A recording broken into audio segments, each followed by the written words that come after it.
Wilujeng enjing, perkenalkan nama abdi teh Revita Nurul Fitrulat dari kelas 10 Tilu. Di sini abdi ingin menceritakan dongeng yang berjudul Kalinci jeung Kura-kura.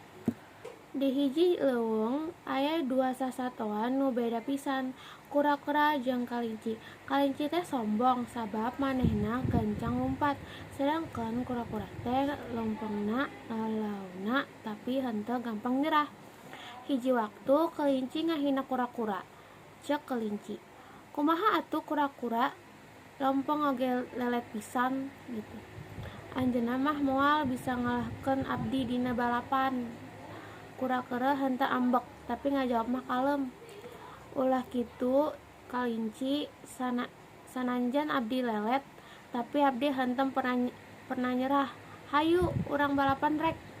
Kalinci ngajawab, "Hahaha, balapan jeung anjeunna tang teu abdi menang. Hayu we." Tuluy eta dua sasatoan sapuk balapan isuk-isukna. Jaluna geus ditangteukeun ku sasatoan sejen di leung. Isukna balapan dimimitian kalinci lumpat gancang pisan nepi ka kura-kura keneh di awal. Manehna geus deukeut garis akhir tapi kalinci mikir, kura-kura mah lambat, kuring teh bisa sare heula.